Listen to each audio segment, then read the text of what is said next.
that daily you have to prime yourself. You have to do something for 10 minutes minimum. If you don't have 10 minutes, you don't have a life. And ooh, that's so good. I mean, you gotta do it, right? That's good. If you don't have 10 minutes, you don't have a life to give to priming yourself. That's right. You and don't if have you a want a prime life, you want a beautiful life, you want a beautiful family. Oh, I love that you say that. But I do this first time I wake up in the morning. Yeah. People always ask me, how are you so up all the time? But part of it is I attend all these seminars, Yes. I teach all this. But the real reason is you prime yourself. I prime myself. That's what I've done for years. It's like I change my body with this radical breathing pattern or movement. There's many ways to do it. But then I do through 10 minutes, and it usually goes more because I'm enjoying it. Yeah. But 10 minutes is how I get myself to do it. 3.5 minutes of pure gratitude about 3 things. And I pick one of those 3 to be simple, because I don't want to be the astronaut that, he went to the moon, that was his idea of adventure, and then they all come back and we're depressed because what do I do for the rest of my life? Yes. So the wind in my face, my children's faces, anything. And the reason for gratitude is the 2 emotions that mess us up the most are fear and anger. Yeah. And you can't be grateful and fearful simultaneously. They don't go together. And you can't be angry and grateful simultaneously. So if you literally start your day cultivating that, this part I was talking about creating a highway to happiness. Yeah. And then I do 3 minutes of my 3 to thrive. What are 3 outcomes or results I'm really committed to, and I see them as done and fulfilled. And in 10 for minutes, that day? I usually look at something at 6 months to 12 months out. Wow. Something that's a little bigger.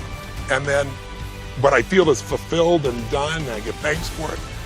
And at the end of those 10 minutes, and usually it's 15 or 18 for me, I am so wired. Now, I've done that for years. It's been the base of me. What's different with suffering is measuring it moment to moment, Oprah. And then the third one for me is, okay, how do I love more? Because love to me is an action. It's not a word. It's not an emotion. It's like, if you love, you act accordingly. So love, and what can I do in a loving way, and then what can I be grateful for? And that little 3-step process ends the suffering. 70% of the time, people live in stress, and living in stress is living in survival. Now, all organisms in nature can tolerate short-term stress. A deer gets chased by a pack of coyotes. When it outruns the coyotes, it goes back to grazing and the event is over. And the definition of stress is when your brain and body are knocked out of balance, out of homeostasis. The stress response is what the body innately does to return itself back to order. So you're driving down the road, someone cuts you off, you jam on the brakes, you give them the finger, and then you settle back down and the event is over and boom, now everything's back to normal.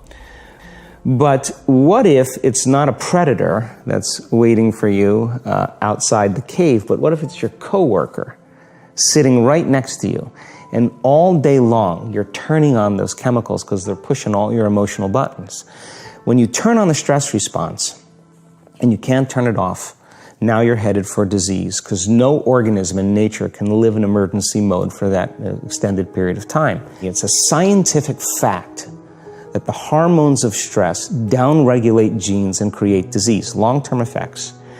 Human beings, because of the size of the neocortex, we can turn on the stress response just by thought alone. We can think about our problems and turn on those chemicals.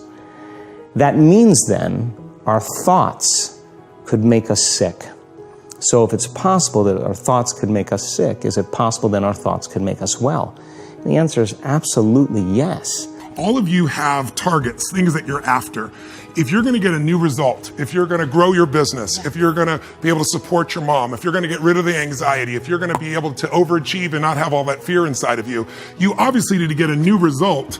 You're going to have to get new action. We all know that. You don't get new results with old action. What human beings can do is amazing. What they will do is usually disappointing. It's not because we're not capable of it. It's because we don't have new actions because we get in certain emotional states that dominate us, like anxiety, like fear of failure. So if you're in a state of fear, you're going to behave very differently and get very different results than if you were in a place of being courageous or bold or warm or connected or playful, any of those.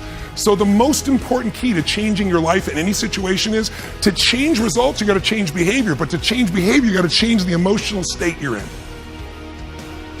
The fact is this, you are playing the program 95% of the day, meaning your life is a printout of your program. Anything you're struggling to try to accomplish, whether it's health or love, relationships, whatever it is, If you're struggling, it represents a simple fact. Your subconscious programming doesn't support that conclusion. So the fact is, what are my programs? Look at your struggle. And wherever you're struggling, the struggle is not because the universe won't provide for you. The struggle is an internal job. The struggle is you're trying to overcome previous programming that prevents you to go to that destination. So the wonderful part about this understanding is you don't have to review your life. You can look right now. At this one moment, just look in your head and say, what are the things that I keep trying to get and they seem to be elusive? I can't get them. They're always out of reach.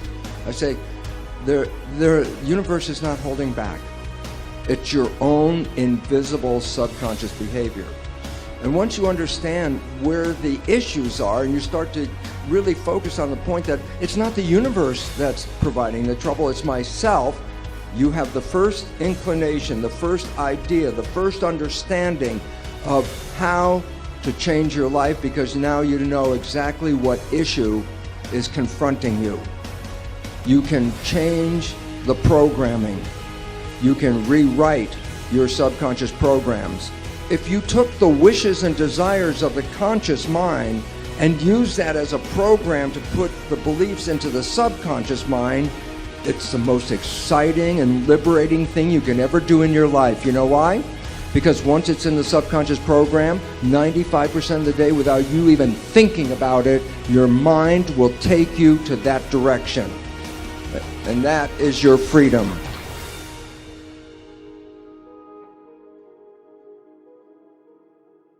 I define concentration as the ability to keep that awareness on one thing for a prolonged period of time.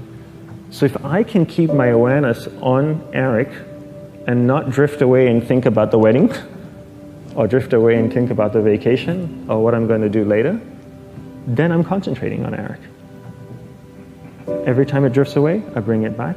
And the more I practice this, the more I practice concentration. So concentration is the ability to keep your awareness on one thing for a prolonged period of time. And that's a very simple definition of concentration.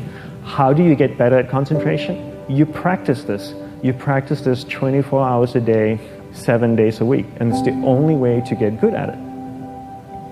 And what's the best way to practice it? The best way to practice it is to integrate it into everything that you do in your life. Not to meditate 10 minutes in the morning. It doesn't work. You really need to look at your life the same way a sprinter in the Olympics looks at his life. You've all heard of Usain Bolt, the man that won the gold medal twice, 2 Olympics in a row, broke the world record. I don't know anything about him, to be honest. But if I was looked at him, I would assume he goes to the gym, right?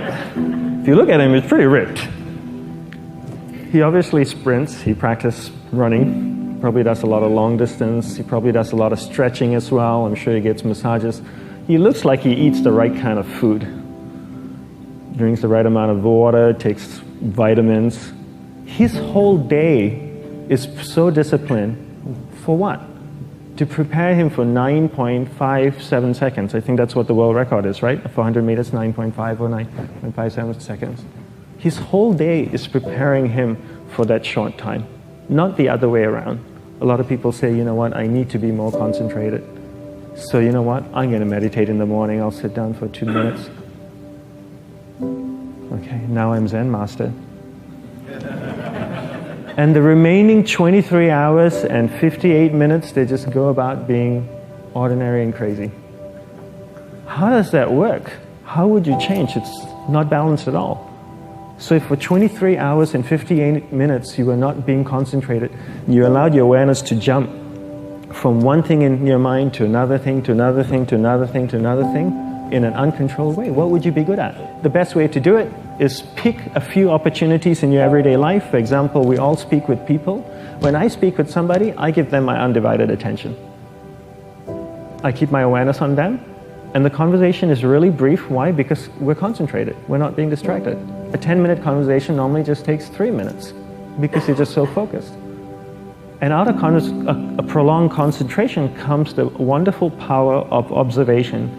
You just become more observant, and when you become more observant, you see solutions quicker and you solve things quicker. And it's a wonderful, powerful feeling when somebody is concentrated on you and not being distracted. The only way to break a habit, you guys, is not to deal with the triggers. You're never going to get rid of the stress in your life, but you can 100% change your pattern of avoiding work. It's this fear of discomfort. People have this extreme feeling in their mind when it comes to their associations with exercise. That's one of my first feeling, that I could hit the ball from any part of the court and feel like I could do it with closed eyes and make it and know exactly where it's going. It made an impression on me, and since then, for the past 33 years, I've looked in the mirror every morning and asked myself, if today were the last day of my life, would I want to do what I am about to do today? If you try and change yourself according to thinking that, oh, I'm going to a different country, or, I need to please, or I need to not be alien enough, or you're overthinking it. So that's that one voice. This other voice that we walk very far away from is the voice saying, hey man, you ain't doing shit. So what you have to do first is turn up this voice over here. The voice saying things to you that aren't nice. Your body is like a race car that you can juice up yourself. Like, you can add the fat tires, you can add the improved suspension, you can beef up the horsepower in the engine. You could do all that yourself. You have to be open to understand and accept the fact that you won't know everything. Right. And people won't know everything about you. So it's an education. I'm enjoying so much. You have to accept your uniqueness. Yeah, I want to do things that people are like, oh, she's doing that too. I look for things like that, whether it's acting, producing, I don't know what it'll be. Sure. I don't know. If you want to be an anomaly, you have to act like one. Like, people want all these special things to happen, but then they're acting like everybody else.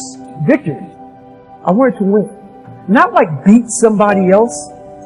It wasn't about that. I just wanted to go the distance.